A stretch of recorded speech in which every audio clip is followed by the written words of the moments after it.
the British soldier. All around the globe you'll find him, from Gibraltar to Hong Kong. Everywhere he stands against the threatening years, staunch symbol of our common will to order.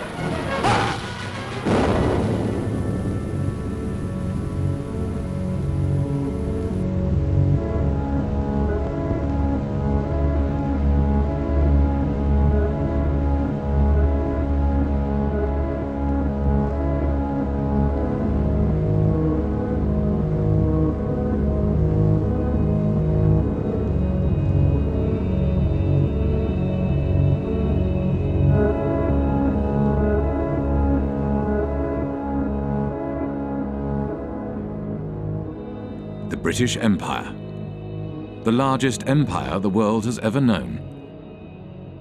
For over 300 years, Britain ruled, its armies conquered, and its bankers proclaimed the might of its currency. But one day it all began to fall apart. One by one, countries declared their independence from Britain, and no amount of force could reverse the tide. As British elites saw their wealth, privileges, and empire disintegrate, they began to search for a new role in a changing world, and they found one in finance.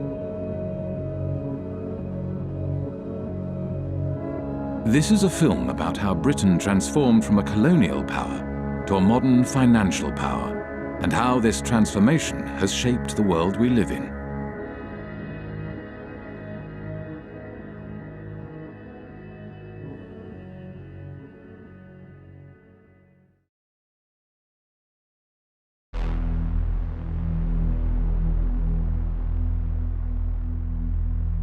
In the days of the British Empire, the City of London was the world's biggest global financial centre. The City of London was the kind of beating financial heart of the British Empire. The historians Kane and Hopkins call it the governor of the imperial engine. All these countries in the empire used to use the sterling currency, and the City of London was kind of the financier of this zone, not just inside the sterling zone, but outside the sterling zone as well. As Britain's empire declined, so too did the City of London. One British Army truck is bombed, killing 2 soldiers and wounding 12. As rioting becomes daily more widespread on Cyprus, young people of high school age take an increasing part in the violence. Here, a group of girls are being dispersed after a rock-throwing battle with British military police. With the decline of empire, British commercial interests across the globe were under threat. In 1956, Egypt nationalized the Suez Canal. A new Middle East crisis arises as President Nasser of Egypt tells a wildly cheering crowd in Alexandria that Egypt has seized the internationally owned Suez Canal. France and Britain issue a 12-hour ultimatum. Within hours of its expiration, Britain's warplanes are winging their way to Egypt, and its bombers attack 5 key cities, including Cairo. The United States was opposed to the invasion and put pressure on Britain and France to withdraw their troops. There will be no United States involvement in these present hostilities. It is our hope and intent that this matter will be brought before the United Nations General Assembly. There, the opinion of the world can be brought to bear in our quest for a just end to this tormenting problem. Britain was humiliated. The Suez Crisis signified the end of Britain's role as one of the world's major powers. Following the crisis, there was a run on the sterling, on the UK pound. Some people suspect that the American government was encouraging this run on the UK pound. As financiers withdrew their money from Britain, the value of the pound decreased. To protect the value of the pound, Britain limited the bank's overseas lending. They were not able to invest abroad, and obviously they were unhappy. And we don't know exactly the context, but it's very clear that the banks or their representative made a representation to the Bank of England, which in itself was dominated by representatives from the banking industry.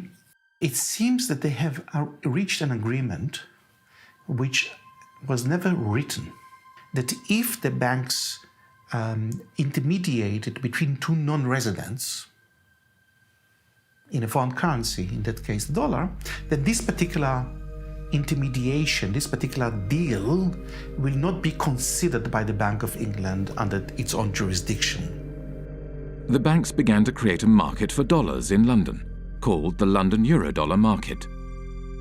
To differentiate these euro market activities from their domestic banking activities, banks kept two sets of accounts. The Bank of England, the UK regulator, declared that the London euro market accounts were not in London. They were elsewhere, and therefore it had no responsibility for regulating them.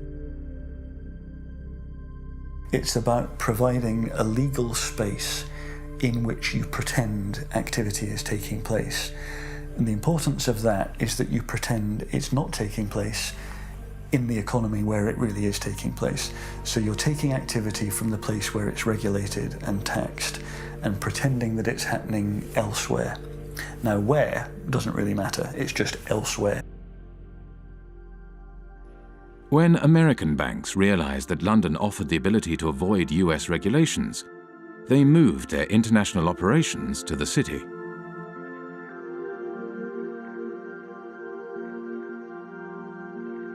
Around the same time as American banks were moving their international operations to London, another new kind of financial space began to emerge, far away from London, in Britain's overseas jurisdictions, the last remnants of empire. Back in the 60s, the Cayman Islands was a complete backwater. The stories go that mosquitoes were so thick in the air, sometimes they were enough to suffocate cows. That's a legend that you hear about the Cayman Islands. I don't know how true it was, but there was nothing happening there. Accountants and lawyers from London arrived in the Cayman Islands and other British dependencies and began to draft a set of financial secrecy laws and regulations. Because these jurisdictions' main selling point was secrecy, they were called secrecy jurisdictions. What the Cayman Islands was doing was straightforwardly illegal activity.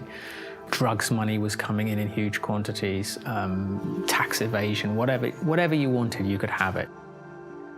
The Bank of England was observing the developments from London and noted in a report marked secret, dated 11th of April 1969, "We need to be quite sure that the possible proliferation of trust companies, banks, etc., which in most cases would be no more than brass plates manipulating assets outside the islands, does not get out of hand. There is, of course, no objection to their providing bolt holes for non-residents, but we need to be sure that in so doing, opportunities are not created for the transfer of UK capital to the non-sterling area outside UK rules." These small territories, the last remnants of the British Empire, which are still overseas territories today, they are still the last remnants of the British Empire. There are 14 of these overseas territories. 7 of them are bona fide tax havens, including the Cayman Islands, Bermuda, the British Virgin Islands. Some of the biggest tax havens in the world today are still British. With access to large amounts of offshore money, the euro market grew rapidly. By 1980, it had reached $500 billion. By 1988, $4.8 trillion. And by 1997, nearly 90% of all international loans were made through this market. The British Empire had sunk, leaving hardly a trace behind. But the City of London adapted and survived.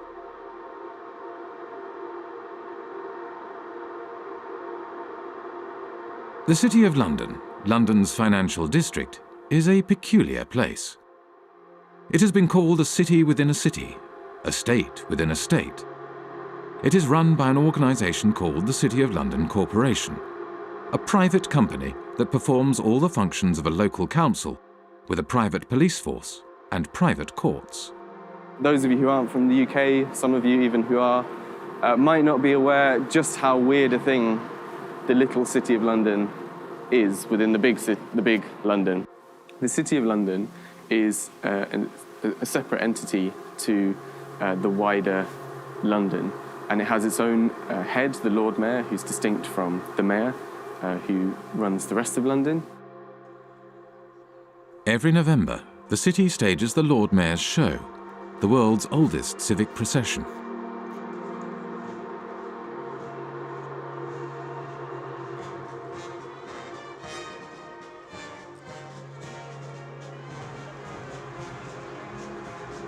The City of London has long had this curious legal status because back in 1066, when William the Conqueror came over, the city was one of the only portions of England that he failed to conquer, and he struck a deal with the city in 1067 that allowed them to continue functioning.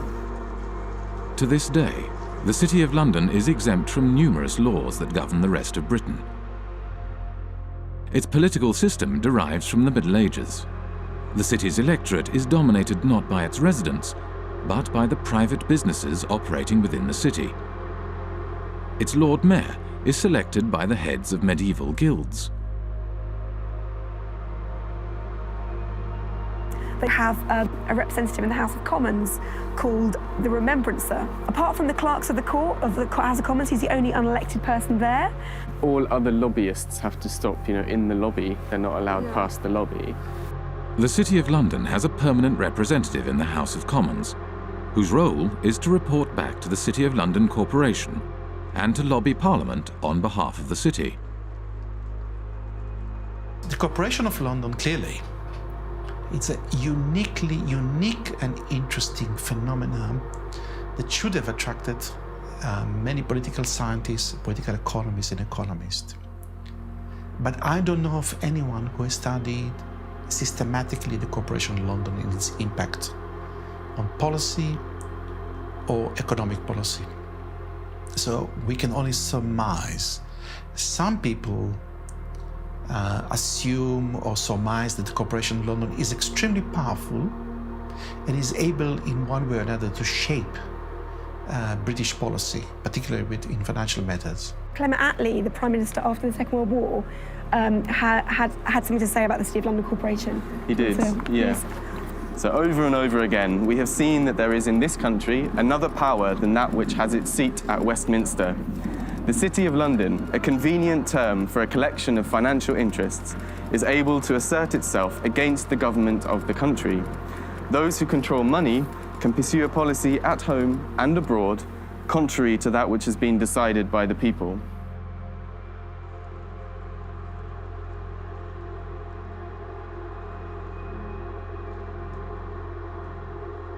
At the heart of the City of London stands the Bank of England.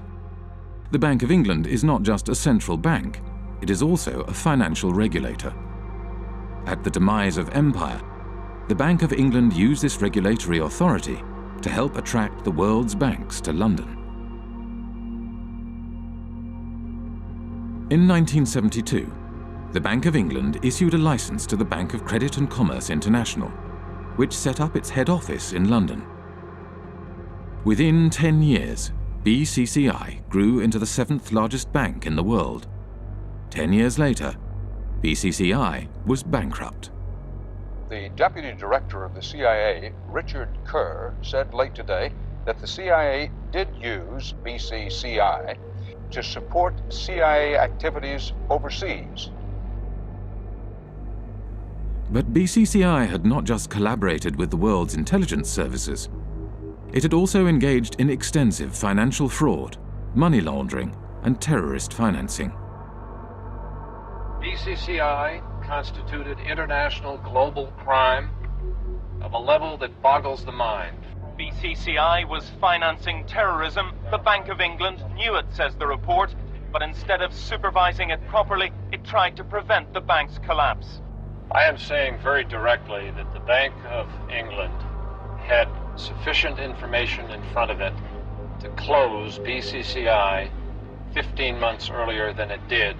Millions of depositors were hurt in that process. Numerous whistleblowers from BCCI had contacted the Bank of England, yet the Bank of England did nothing. The Bank of England had plenty of time to intervene and investigate, but it did not do so because the tradition at that time, which still survives, is that, well, actually, you have to just kind of send hints and talk over lunch tables with the chaps regulating other chaps, and all would be well. Robin Lee Pemberton, the governor of the Bank of England at the time of the collapse of BCCI, commented, "The present system of supervision has served the community well. If we closed down a bank every time we found an incidence of fraud, you would have rather fewer banks than we do at the moment." London was a place for banks to engage in business that was not allowed elsewhere, where senior bankers did not have to worry about the consequences of their actions.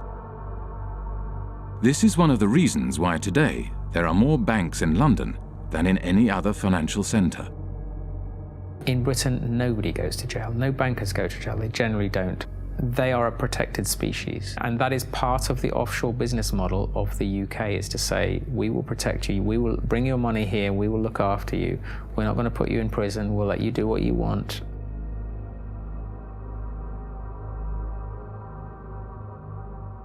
Light touch regulation was one way of attracting business to London. Another was secrecy. From the 1960s onwards, City of London institutions began to establish offshore branches in former outposts of the British Empire. Their aim was to create offshore centres with strong secrecy legislation in order to attract capital from across the globe. Swiss banking secrecy is the most famous, the most well-known. You put your money in a Swiss bank and they promise not to tell anybody, and that's one kind of secrecy. But another kind of secrecy, which is very British, is the trust. And the trust is a very slippery, complicated, and devious mechanism. Trusts emerged, the legend has it, from the time of the Crusades, when the knights would go off and fight in foreign lands, and they would leave their assets in the care of trusted stewards.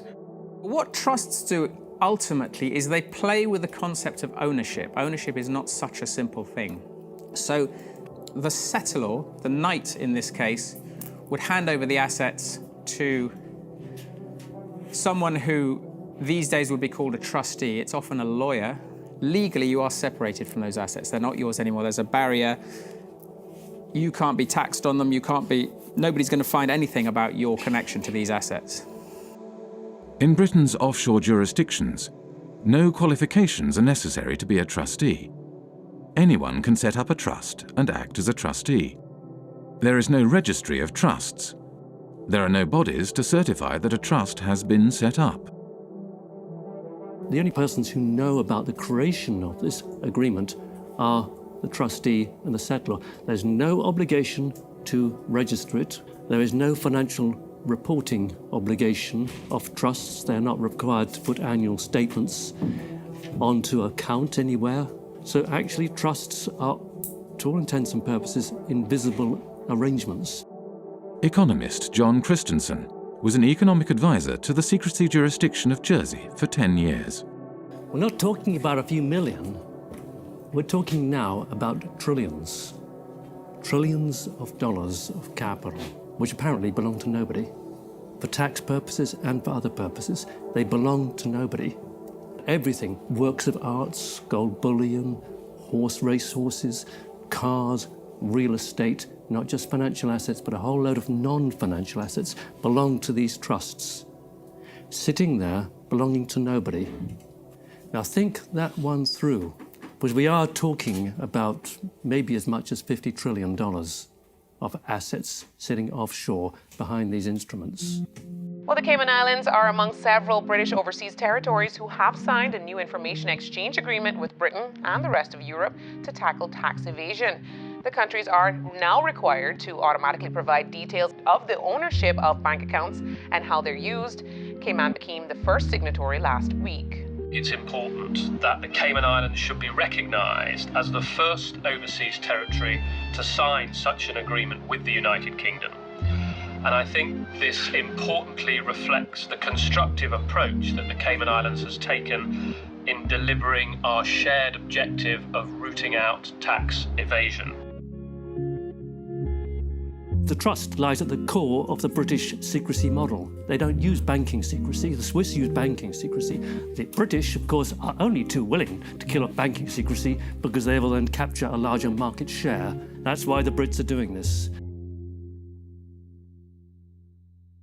Trusts are the basic building block of Anglo-Saxon secrecy, and they form the basis from which complex offshore structures are created.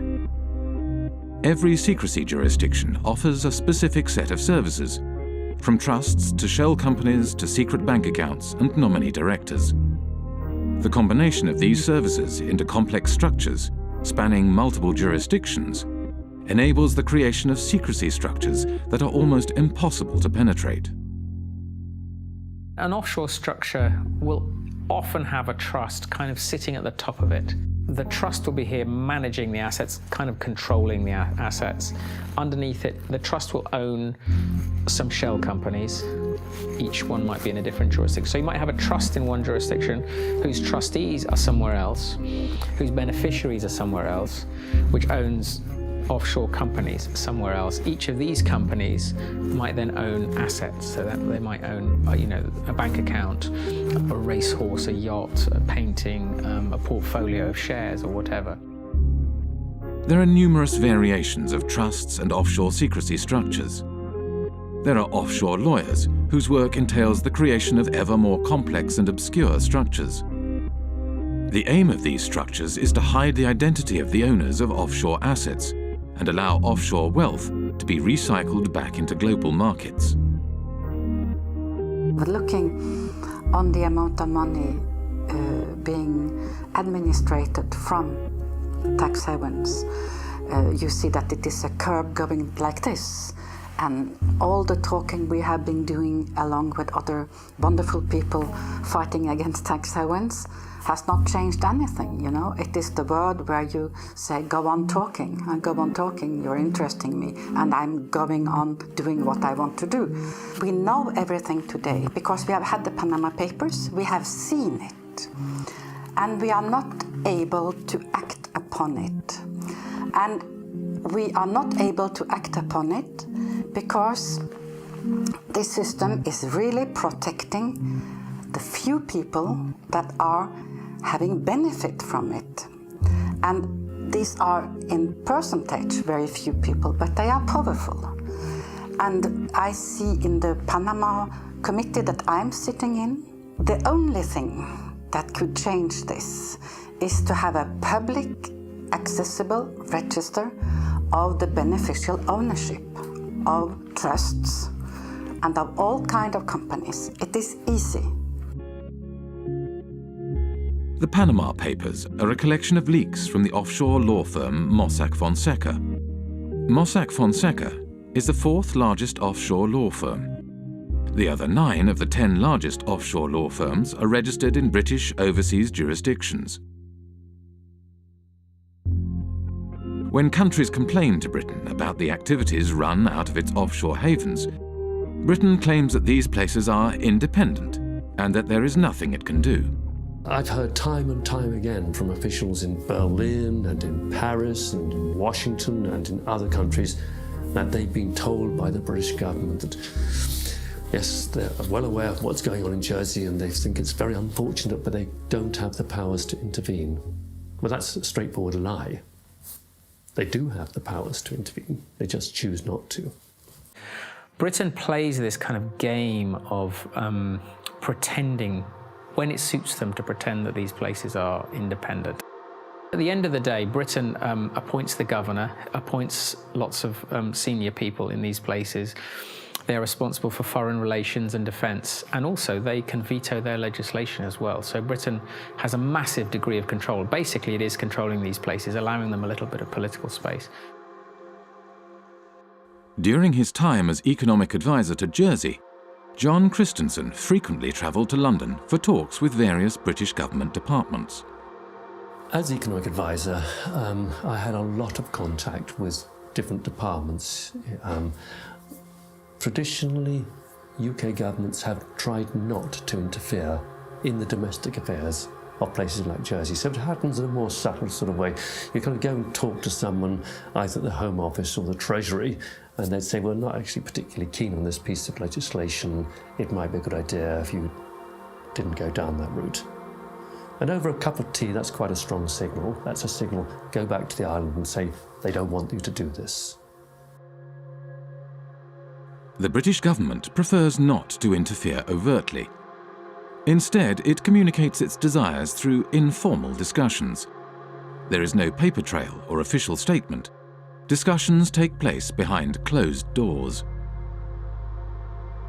The relationship that these places have with London is very much about the British establishment and people understanding each other. I mean, anybody who is British or knows British people knows that communication between us is often very subtle, and you have to kind of know the codes when people say stuff. I mean, a lot of irony involved and a lot of kind of codified language for the British establishment that people kind of understand how it works. And I think that is very much the case with the British relationship with the tax havens. I think there's a lot of understanding of what we can and can't do without anyone having to actually spell it out. By keeping its power hidden, Britain is able to claim that these jurisdictions are politically autonomous. Independence for Cayman is not on government's agenda. That's the message being sent to the UN Special Committee on Decolonization. Attorney Steve McPhail will be representing government at the UN meeting. The committee was set up to help colonies around the world on the road to independence. But Mr. McPhail says he'll be making it clear that Cayman is not ready for that transition. And that message is that the Premier, his cabinet, his party has no mandate from the people of the Cayman Islands to seek independence. That is the message that I will be carrying. When the Bahamas declared independence from Britain in 1967, the offshore bankers relocated to the Cayman Islands and continued their business from there. It was the British connection that reassured bankers and their clients that their money was safe. This British bedrock, that is what has allowed these places to become so trusted by the financial services industry and offshore finance and all these people. In reality, much of the wealth administered in Britain's offshore havens is controlled from London. The City of London, by and large, likes to do its really dirty work outside London. There might, heaven forbid, be a regulator who actually takes the job seriously and starts to prosecute them for fraud in London. So better to do the frauds offshore in Gibraltar or Jersey, where there's much less risk that a serious prosecution will ever happen. Deals are often discussed and concluded in London, but then registered offshore for tax, transparency, and regulatory purposes. What they allow the city to do is to get involved in dirty business, but then when the scandal hits, to say, well, they're kind of independent, there's nothing we can do about those places, that's not us, that's tax haven activity, and we're the city, you know, we're not involved in that kind of stuff. So it's an incredibly kind of convenient relationship. The City of London has shaped the way in which Jersey, Guernsey, and the British Overseas Territories have developed as tax havens. I see these places as the Frankensteins created by the City of London. Today, the UK is the world's largest provider of international financial services. The UK has an almost unique role in global finance. If you look at data, the kind of data that we've constructed in the Financial Secrecy Index, you can see the relative shares of each country in the global provision of financial services exports. That's financial services to non-residents. Now, there are two big centres, and everything else is quite small in comparison. The two large centres are the United States, with around 19% of the global market, and the United Kingdom and its offshore jurisdictions, which have around 25% of the global market. And if you add to that other jurisdictions, ex-colonies, but recently independent, fairly recently, by which I mean Hong Kong, Singapore, maybe even Dubai and Bahrain, and Cyprus, then you reach a figure of nearly 40%.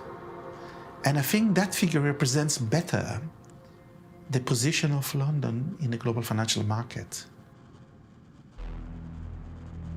The soldiers left, the administrators left all the colonies, but they still kept a significant degree of control over the financial flows from these former former parts of empire in the rest of the world. So you could describe it as a second empire, Britain's second empire, sort of hidden financial empire spanning large parts of the globe.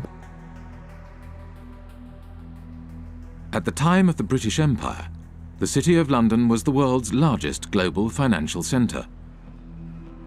Not only Britain's colonies, but also independent countries did their banking in London and used the empire's currency for trade and financing. As the empire declined, so too did the City of London. The establishment of the London Euro market enabled City of London banks to continue to exploit their empire-era networks and expertise, and the creation of secrecy jurisdictions gave banks access to large amounts of cheap money. International banks from across the globe set up branches in London and Britain's offshore jurisdictions in order to take advantage of this new system. This system has taken the place of the occupation, up till 62. For France, I don't know for England, but about the same time, England were physically present in India, for instance, or in other colonies. And when you look at the money flows through the tax havens, they are increasing when we withdraw from the colonies. We are still plundering developing countries as former colonial powers.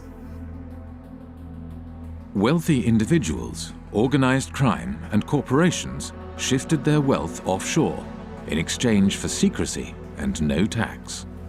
And as countries around the world began to deregulate and open their economies, it became ever easier to do so. Today, as much as half of all global offshore wealth may be hidden in Britain's secrecy jurisdictions.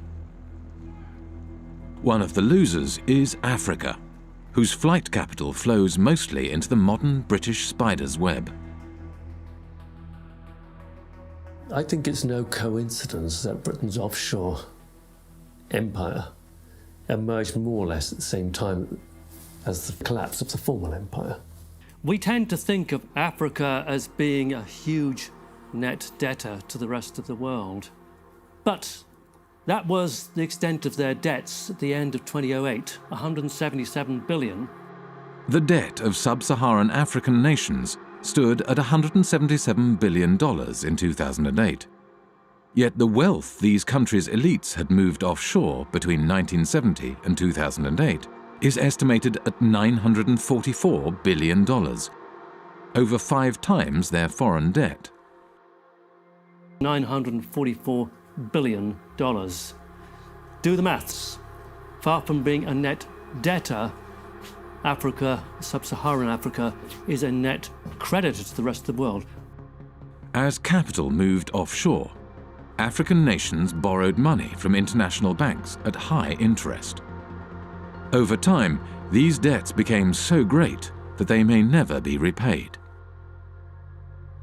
Secrecy jurisdictions were starving developing nations of their wealth and their tax revenues.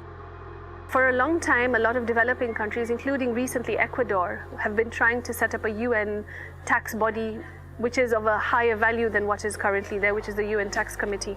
And every time this has happened, it has gotten blocked. During the financing for development process in Addis Ababa last year, I think it was the UK and the US that blocked attempts again to set up this World Tax Organization. So why would they not want to have democratic decision-making in global decisions on how tax gets collected across borders? I don't understand this. As long as we have cross-border activity that involves both criminal and legal activity, as long as we're unable to separate the two, this is going to continue to be a problem. Western nations block attempts to provide greater transparency of international financial flows and the implementation of global standards for the collection of tax across borders, whilst elites in developing nations use offshore centres to hide their wealth offshore. The oil from Gabon has not benefited people in Gabon. And this is true for the copper in Zambia, for the gold in Mozambique or in Mali. they have benefited the company that do extract it and their shareholders.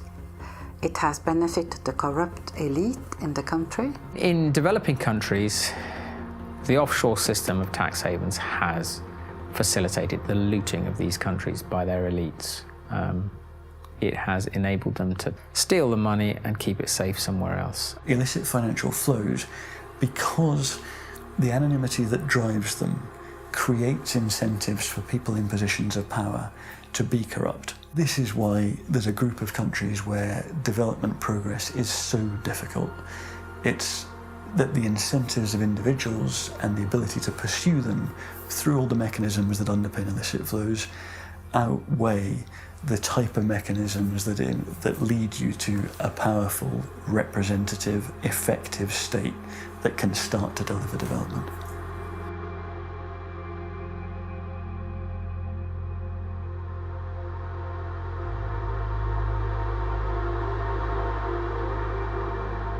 Worldwide, developing countries lose over $1 trillion every year in capital flight and tax evasion. Most of this wealth flows into large Western nations like the United States and Britain and enables their currencies to stay strong, whilst developing nations' currencies remain weak. But illicit flows into Western nations also had another unexpected side effect. The economies of the United States and Britain began to financialize.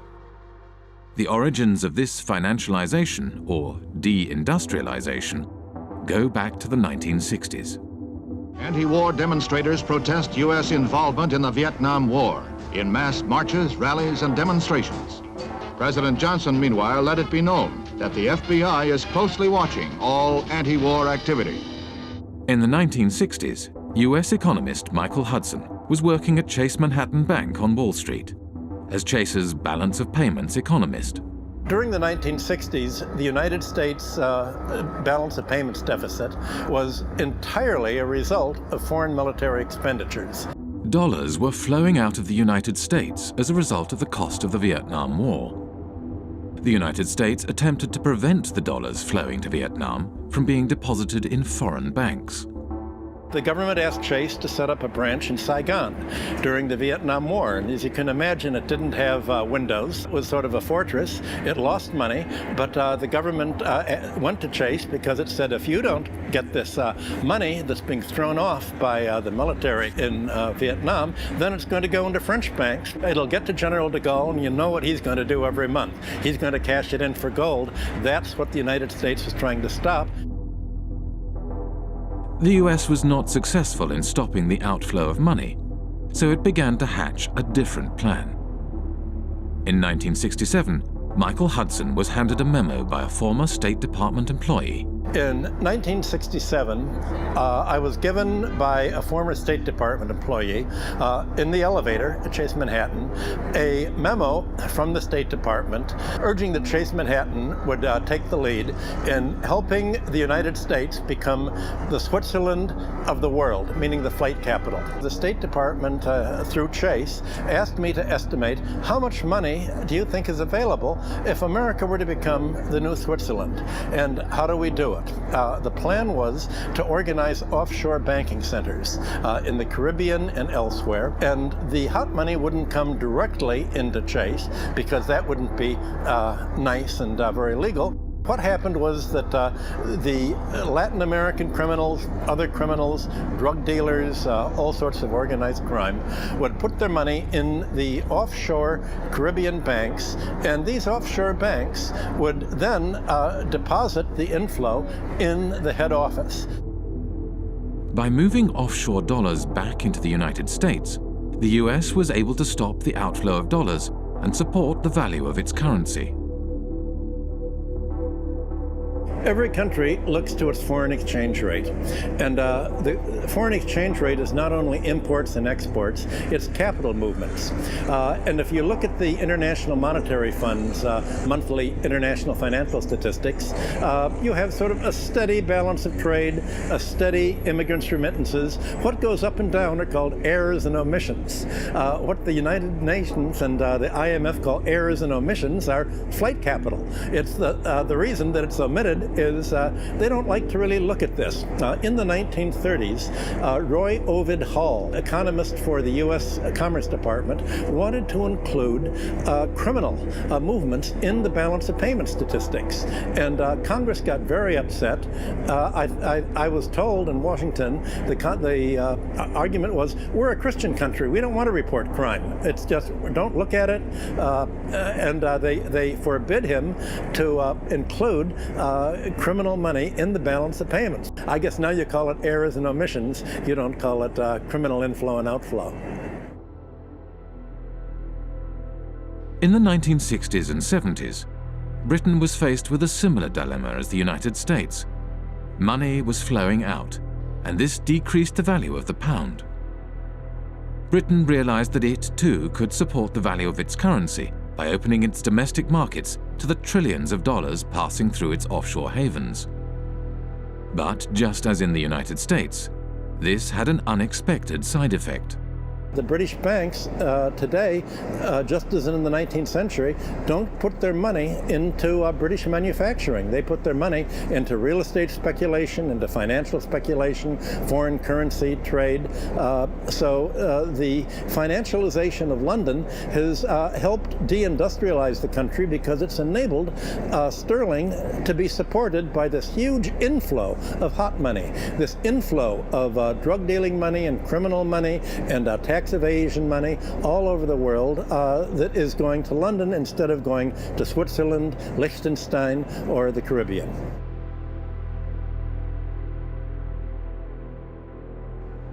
With the silent backing of the United States, Britain's offshore havens grew rapidly, and before long, the offshore system developed into the world's dominant international financial market. Few were aware how this market functioned. In 1986, economist John Christensen went offshore to investigate. He applied for a position at the Jersey office of one of the world's major accounting firms. At Deloitte & Touche, I was working in what's called company and trust administration, straightforward offshore stuff. I went offshore specifically to work in that area because that's where you're dealing with the offshore companies, the shell companies, the offshore trusts, and you're administering them. That way I could see from working inside a big global accounting firm exactly what the clients were doing. I had complete access to all the client files. And over the course of my period of working with Deloitte Touche, I investigated over 100 of their clients offshore, and this is what I found. There were some insider traders, some market rigging, some avoiding disclosure of conflicts of interest, illicit arms trading, illicit political campaign donations, contract kickbacks, bribery, fraudulent invoicing, trade mispricing, and, at the bottom, tax evasion. Okay? This is what the clients were doing. On the basis of a sample of the clients that I looked at, not a single client was involved in what I would regard as genuinely legitimate activity. They were all involved in some kind of tax dodging or worse. I met with Carl Levin. He used to be an American senator, and he made a lot of inquiries into private banking, asking questions to the bankers.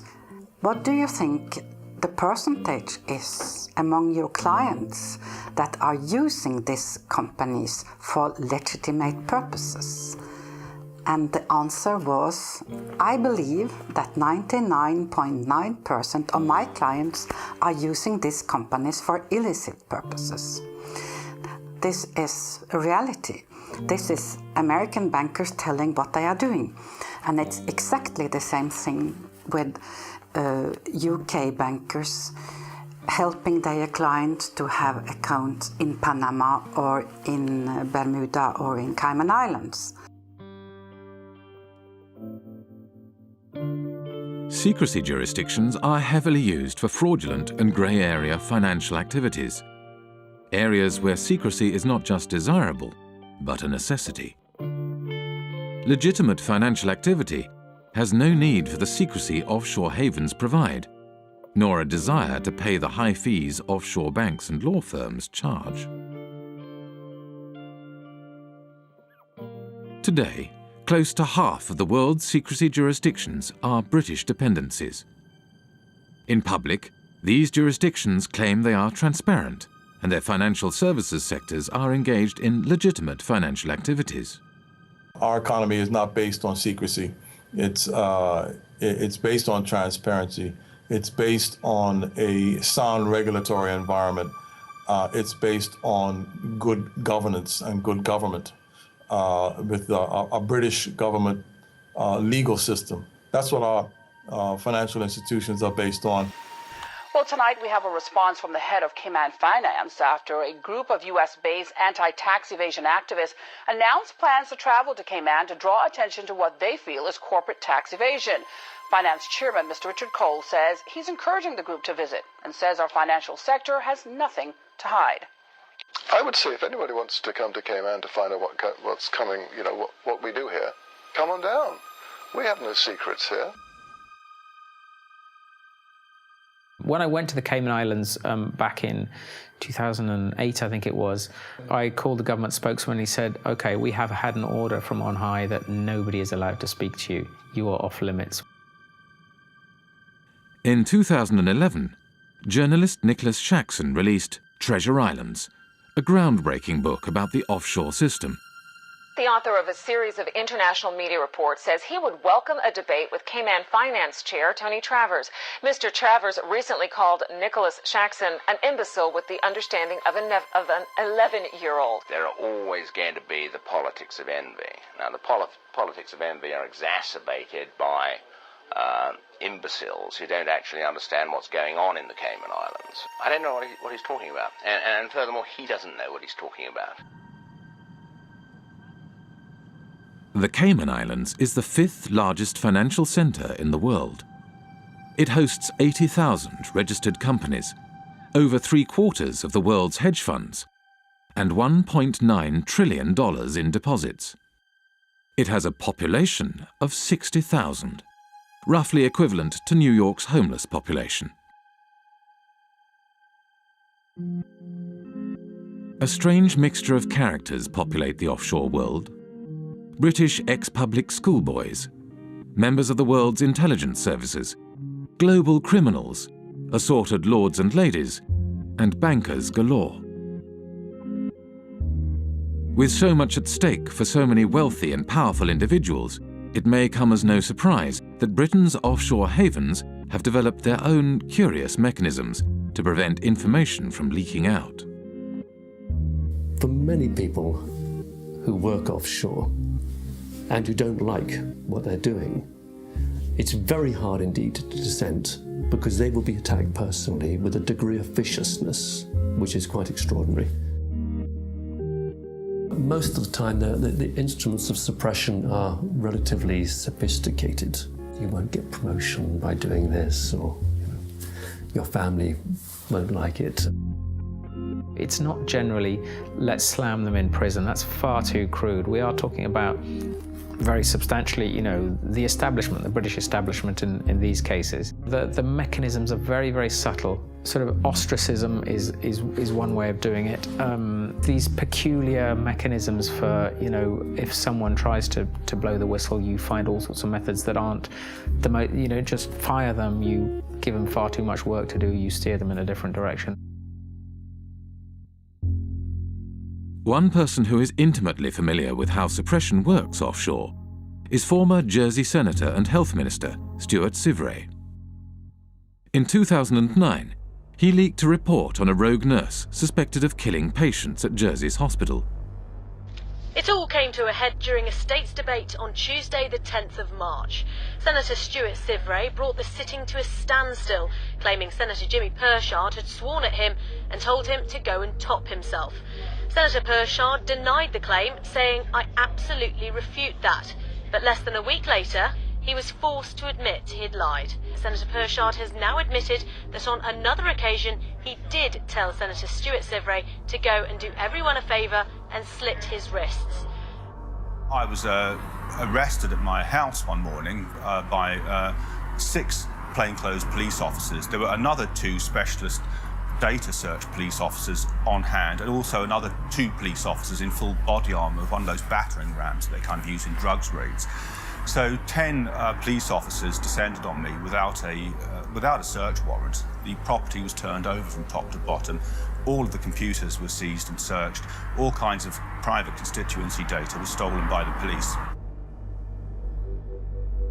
Shortly after we began filming, a police officer exited the police station. As he hurried past, he grinned at the camera. The officer was on his way to test the sirens on his motorbike, which he did at intervals throughout much of the remainder of the interview. When it came to prosecuting me, Stuart Sivray was prosecuted under the data protection law. When the authorities were prosecuting me, I claimed that this was a legitimate public interest disclosure defence. And I, with an expert witness, was able to produce a set of reports that effectively destroyed the prosecution case. In reaction to this, the magistrates ruled that Stuart Sivray's defence case, that he had leaked the report in the public interest, would no longer be admissible, but continued to prosecute him all the same, without a defence case.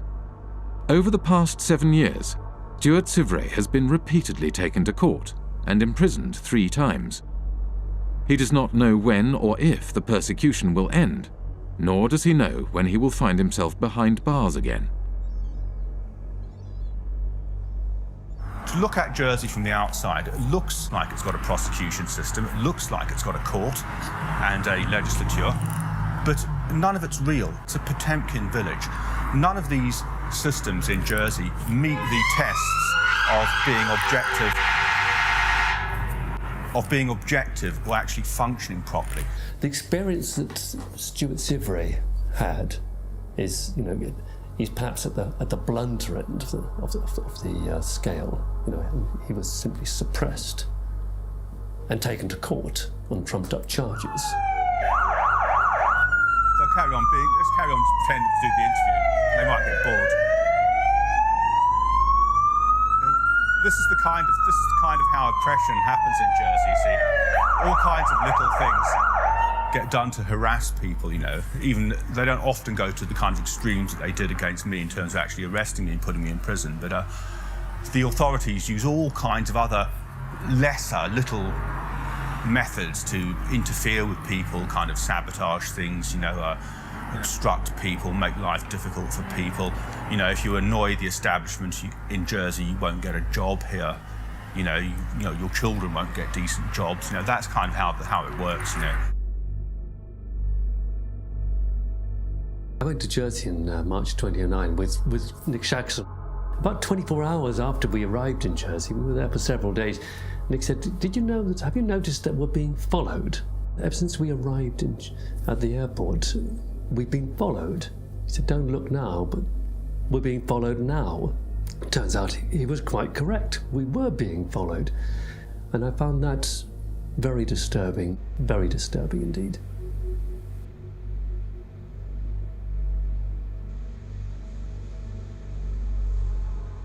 They have a saying in Jersey, if you don't like it here, there's always a boat in the morning. Jersey Finance promotional literature states, Jersey represents an extension of the City of London. It's where the City of London chooses to do many of the activities which they couldn't do in London itself.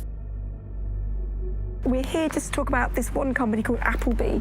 I'll just read what they say on their website. Members of the firm, Appleby, have gone on not only to political office, but also in a number of centres, Bermuda, Jersey, the Isle of Man and the Cayman Islands, to senior judicial office. So essentially, they're boasting of the fact that their staff and their partners have a real interchange between the people that are in power in these offshore financial centres. The same lawyers and accountants who set up and administer offshore trusts also occupy senior political positions. In Britain's offshore world, Most politicians are in business. They lobby for business and promote business interests. They draft, refine, and pass legislation. Politicians sit on the boards of the companies they are supposed to regulate. There is no place for dirty money in Britain. Indeed, there should be no place for dirty money anywhere. The challenge I'm laying down for every country today is to root out the rot of corruption, to ensure transparency over what your own companies are doing. Require transparency for foreign companies in your country too, and work with us to spread this approach to transparency around the world. In public, British politicians claim they are cracking down on secrecy jurisdictions and corruption. But in practice, they do the opposite. When I talk to politicians in Brussels, they say that they've had more lobbyists from London, and including politicians, come to them to protect the City of London's interests than they've had from every other European member state combined, which gives you some idea of the extent to which British politicians see themselves as essentially lobbyists for the City of London. We begin with our big story. Cayman's efforts to ensure transparency in its financial services sector is being recognised by the international community. Earlier this week, the UK's Prime Minister David Cameron told Parliament that the tax haven label placed on its crown dependencies and overseas territories is unfair. Many British politicians have personal and business ties with the City of London and British secrecy jurisdictions. Former British Prime Minister David Cameron's father, Ian Cameron, was an expert in offshore funds and was involved in offshore trusts from the 1980s onwards. At this courthouse behind me here in St Helier, we found this. It's a document called a grant of probate, and it's attached to the English will of none other than Ian Cameron, David Cameron's father. Say hello to Mum and Dad. Hi, Bar, how are you? Good to see you. Ian Cameron was certainly a wealthy man. In 2009, his personal fortune was estimated by researchers for the Sunday Times Rich List at £10 million. Yet when Ian Cameron died in 2010, his estate was much smaller than might be expected, just £2.7 million. In many cases, it's the politicians and their cronies and their families and so on, and the business people who sponsor the political parties, who are using these offshore services themselves. So they've got no personal interest in closing it down. If they wanted to close it down, they could do it tomorrow. The fact of the matter is they don't want to do it because they themselves are complicit with the process. If you come from the same kind of background, you know the right people, then all the kind of legal niceties will often fall away. You can get away with doing all sorts of things that they wouldn't just let any old person, you know, if you came knocking on the door saying, can you set up an offshore company to do this, they'd tell you to get lost. But if you're part of the networks, you can do these kinds of things. So that's a very important part of the whole system. Upper class British public school kind of establishment that has been there since, you know, for centuries. The British establishment, an old boys' network of privileged elites, had carved out a lucrative niche for themselves in the offshore world after the demise of empire. They transformed themselves from administrators of empire into financial handlers for the global elite and multinational corporations. As more money flowed offshore, societies around the globe began to feel the impact of the offshore world. The reality is not what you believe, that your prime minister has the power to decide on the future of your country. The power is hidden here. We have country after country around the world where the lack of financial transparency about taxation, about ownership, about corruption has undermined the extent to which governments deliver representative policymaking for their citizens. You know, we have extreme cases like the hiding of tax evasion by people in finance ministries in Greece, in France. But we also have this system that in general is geared towards anonymous company ownership, the anonymous ownership of properties across London, of half of the land in Scotland. You know, do we really think there's any circumstances in which governments work better, in which markets work better, in which the distribution of income and assets is better, when we allow so much to be hidden? Who wants to not know who you're doing business with? Who wants their government to have people working for it, or to be led by people whose assets are hidden, whose financial transactions are conducted anonymously offshore? You know, this is a bad direction for the world. We need the citizens to understand what is happening, that they are the ones who is carrying the burden, and that some individuals having the power are exonerating themselves. Ordinary people are paying taxes, rich people are not. So this is inequality, and it is leading up to populism, because it shows so clearly that the people today leading the world are not able to take care of the interest of ordinary people.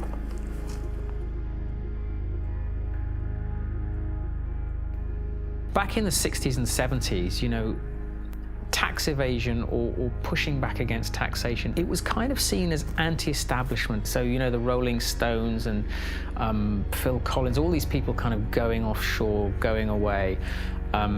It was seen as a sort of rebellious thing to do. And if you fast forward to the present day, now that is the establishment. The offshore system is the establishment. Today, offshore is the way elites and multinational corporations conduct their affairs. Tax evasion is the way business is done. This kind of sophisticated cheating requires a huge infrastructure. We like to talk about the pinstripe infrastructure of highly educated people who think it is their right to help others to cheat societies. We have a new mafia in town. It does not actually shoot people, does not put bullets in their kneecaps, but its trade is just as deadly. It deprives people of opportunities to have healthcare, education, security, justice, and essentially a fulfilling life. Accountants form the backbone of the offshore system. They administer the structures that allow individuals and corporations to shift their money offshore and evade taxes. There are about 2.5 million professionally qualified accountants on this planet. About 330,000 are in the UK. Well-known people, well-dressed, well-fed, highly paid, are sitting in city centre offices, and they are paid to dream up tax avoidance schemes for individuals and for corporations. We can all elect a government which says, vote for us, we will give you better healthcare, better education, better security. And next day accountant says, sorry about that, folks, you elected this government, but we actually got a tax avoidance scheme, and the Amazons and the Googles and Microsofts won't be paying any taxes in your jurisdiction. Too bad. You voted for it, but actually you're going to get something else. So it's a crazy world that part of the business model at big accountancy firms is how to deny public the services by erosion of tax revenues. And these firms are then rewarded with government-funded contracts, and the same firms are then advising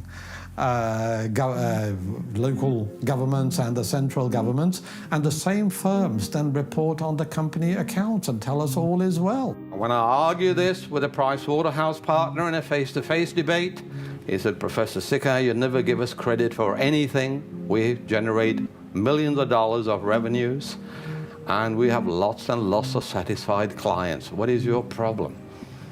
And my response was very simple: that's the language of drug pushers and pimps.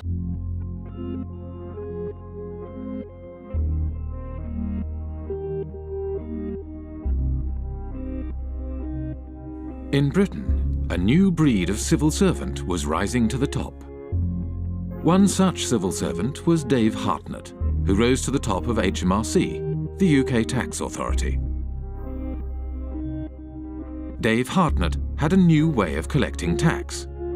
Deals would be negotiated on an individual basis, behind closed doors. In the case of the largest clients, Dave Hartnett frequently led the negotiations himself. British Telecom was one of the first companies through the programme and received a refund of over £1 billion. BT's chief executive, Ben Verweyen, wrote, "Earnings per share up 14%, and nice to know that we have a £1 billion credit from the taxman."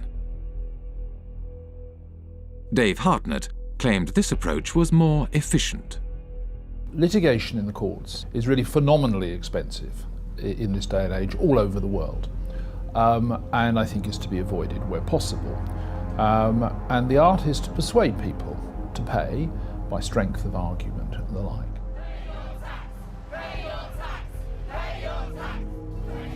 After protests erupted in 2011, the Treasury Select Committee questioned Dave Hartnett. Dave Hartnett claimed he could not give any information due to taxpayer confidentiality. What in statute prevents you from disclosing information to Parliament? All my advice, Mr. Barclay, so far has been that I am prevented, and my colleagues are prevented, by the Act and by the decision of the Commissioners. Dave Hartnett failed to mention that the legal advice he had received stated that the disclosure of information was at the discretion of the head of HMRC. The head of HMRC was Dave Hartnett himself. Just like the mafia has penetrated the state, accountancy firms have also penetrated the state. The head of anti-avoidance in the UK tax authority is from one of these firms. The newly appointed chairman of Her Majesty's Revenue and Customs, which is a tax authority, is a partner from KPMG. Their partners have penetrated the state. They are running the Treasury. Britain's financial services industry had penetrated the state and began to shape its laws for its own benefit. The degree of political capture by the City of London, by the big banks and the big law firms, is so enormous that the politicians have effectively become their spokespersons. With the government unwilling to act in the interest of the public, a group of protesters confronted Dave Hartnett at a private event in Oxford. Hi everybody, I'm sorry to interrupt. I'm just going to take a few moments of your time. Here tonight to present Dave with an award. It is the Lifetime Achievement Award for services to corporate tax planning.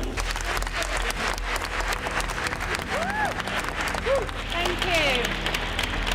Thank you very much. Dave's been a great friend to the industry, a great friend to many of us over the years, and really we just can't thank him enough for what he's done. Obviously us at Vodafone, it saved us billions off our tax bill, and our friends at Goldman Sachs as well, we've also saved us millions 25 million or so. These people are trespassers and intruders. And I know you've had problems with pesky This is an unlawful conspiracy to trespass. And you will go, sir. You will depart immediately before we set the dogs on you.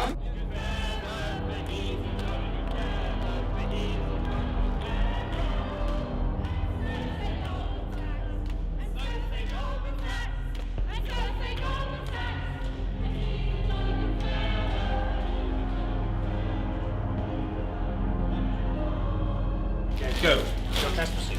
So sorry. Please you are trespassing, scum. Go.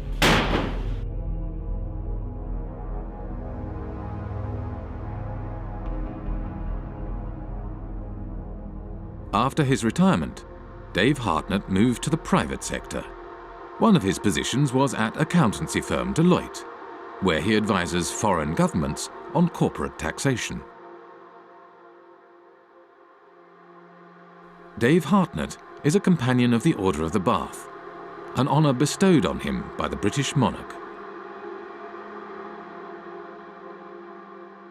We have former ministers acting as advisors to accountancy firms. Accountancy firms provide jobs and consultancies for potential ministers. To my mind, really, it's an indication of corrupt structures. People are buying and selling influences.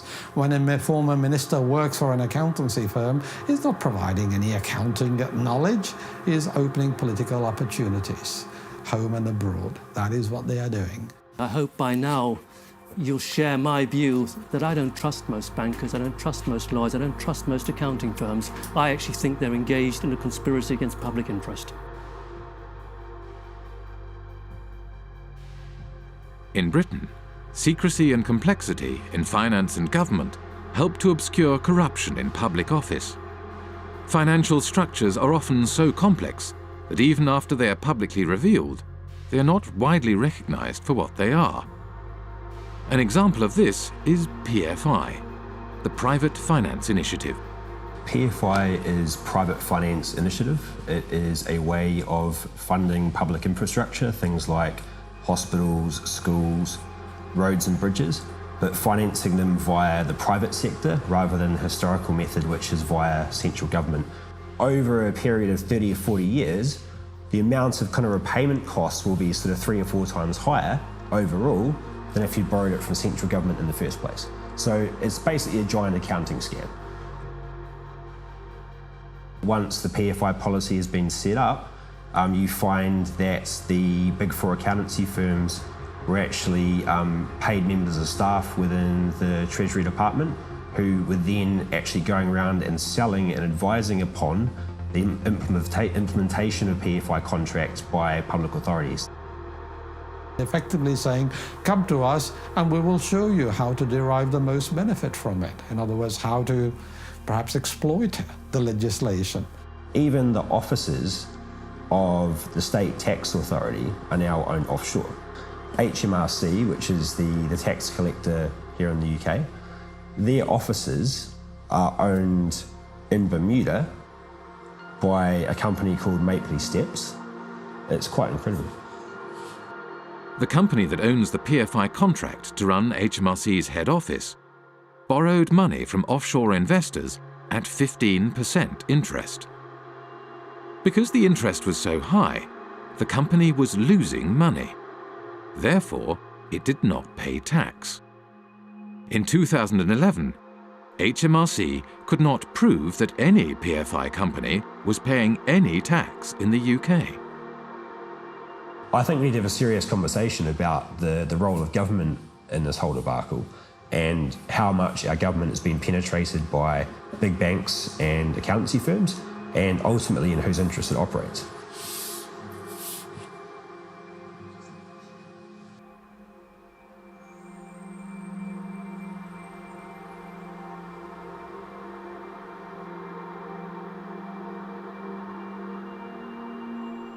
The reason we were protesting outside the Africa PPP conference is that we wanted to make sure that citizens back in Africa should hear about the fact that such policies have been a complete failure here in the UK. We know that these products are not being marketed to African countries in their own best interests. Their only motivation is to spread the reach of financial services into new markets. It's all being promoted in the interest of the City of London. What you're seeing is basically a second form of colonialisation. You've had initially occupation, resource extraction, and through that process, countries like Britain, which have had a large offshore empire, have developed significant networks, and now those networks are being used to promote and exploit financial services.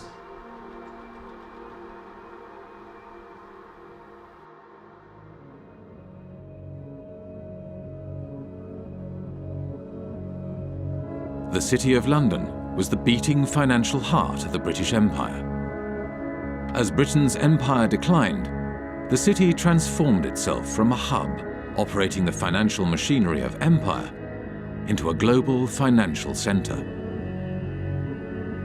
Former insignificant outposts of empire became the basis for a spider's web of offshore secrecy jurisdictions that captured wealth from across the globe and funneled it to the City of London. Today, 25% of international finance is conducted on British territory. almost half of the world's secrecy jurisdictions are under British protection. Up to half of all offshore wealth may be hidden in Britain's offshore havens. Financial services is how Britain's elites make their money. And it is also where former government ministers, senior civil servants and retired spooks from MI5 and MI6 receive lucrative consulting positions after their time in public service. Together, they have transformed Britain and its dependencies into the world's largest tax haven, harming development throughout the world and turning Britain itself into a country that serves, above all, the interests of its elites.